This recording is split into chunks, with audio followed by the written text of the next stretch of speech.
नमस्कार, मैं हूं गंगेश कुंजन।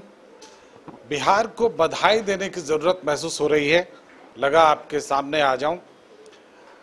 बिहार को बधाई इसलिए कि लगता है बिहार को एक नया संजय राउत मिला है।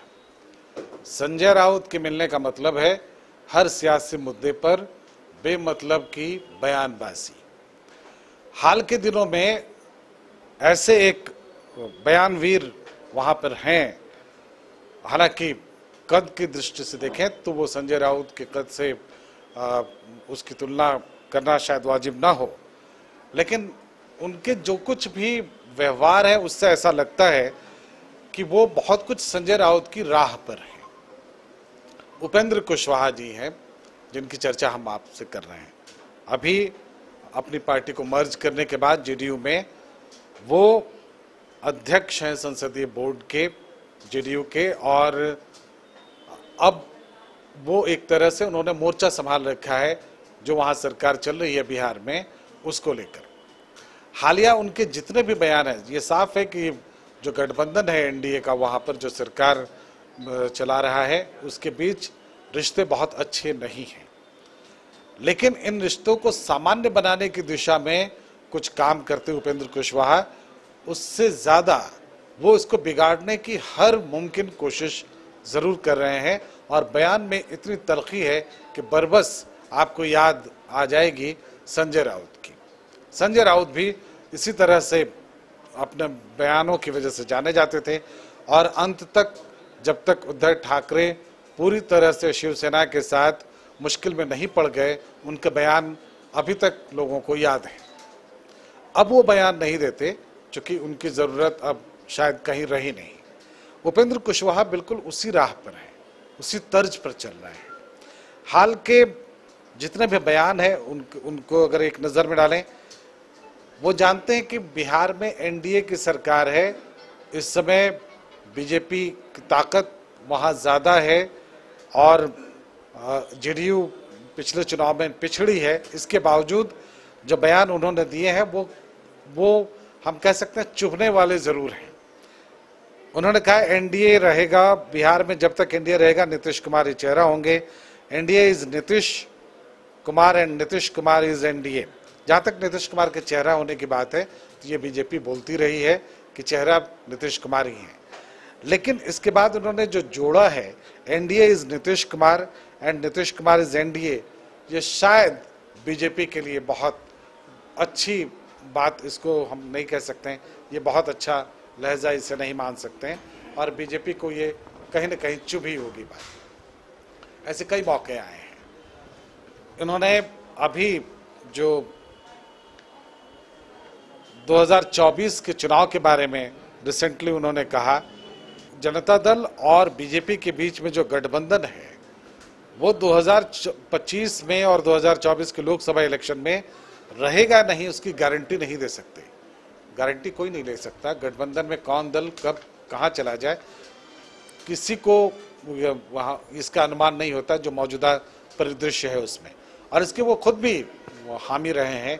उन्होंने खुद भी इस तरह के गठबंधन इधर उधर करके देखा है, उससे कुछ उन्हें हासिल हुआ हो या नहीं हुआ वो वही जानते हैं।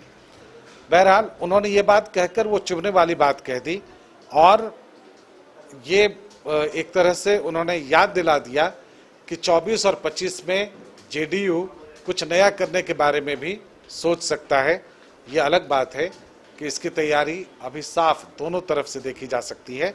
हाँ, ये बीजेपी की तरफ से ये बातें कही नहीं गई हैं, लेकिन ये बात उपेंद्र कुशवाहा ने कह दी।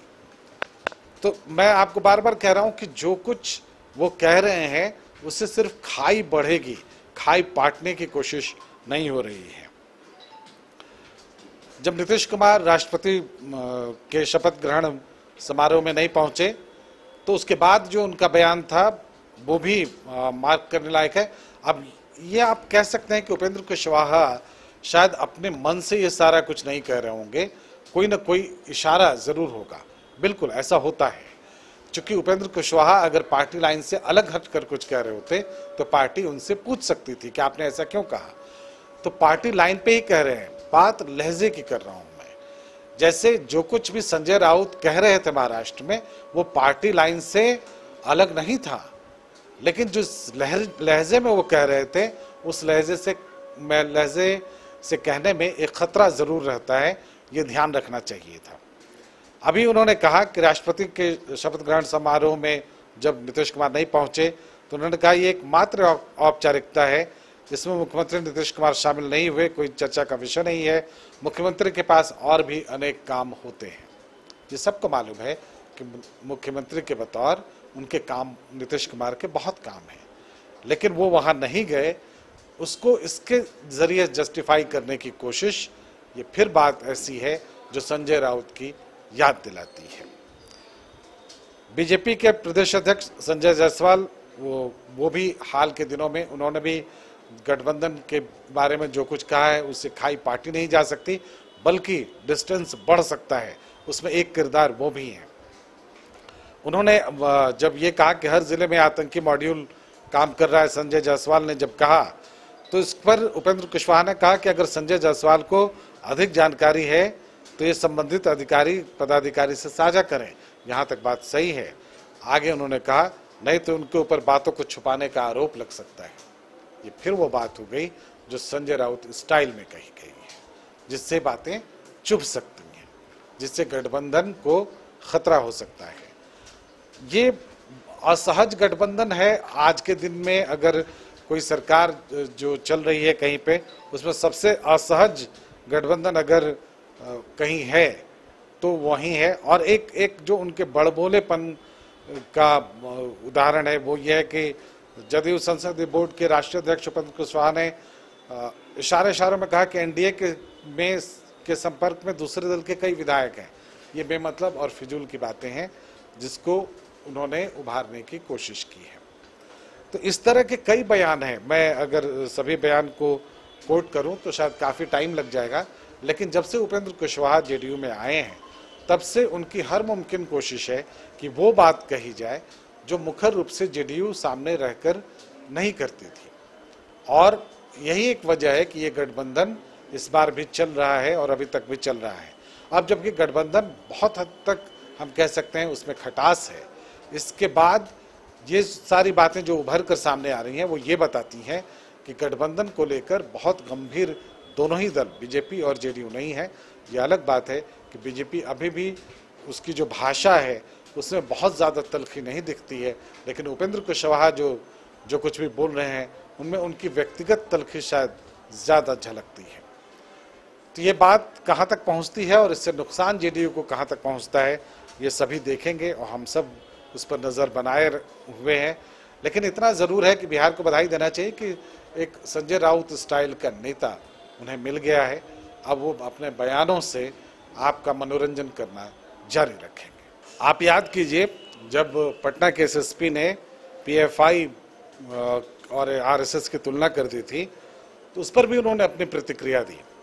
उन्होंने कहा ये मामला राजनीतिक नहीं है बल्कि प्रशासनिक है, और ये बीजेपी जब उस पर कार्रवाई की बात कह रही थी तब उन्होंने कहा कि एसएसपी की गलती है या नहीं, ये प्रशासनिक मामला है। तो जितने भी इस तरह के मुद्दे हैं जिससे कि डिस्टेंस बढ़ सकता है, वो दूरी बढ़ सकती है, वो उन मुद्दों पर उपेंद्र कुशवाहा आजकल जरूर बोल रहे हैं। इसी तरह से आरसीपी सिंह के बारे में भी जो बातें उन्होंने कही वो भी बहुत दिलचस्प हैं। उन्होंने कहा कि वो कब आ रहे हैं इसकी उनकी कोई जानकारी नहीं है, लोग आते जाते रहते हैं, हमें कोई जानकारी नहीं।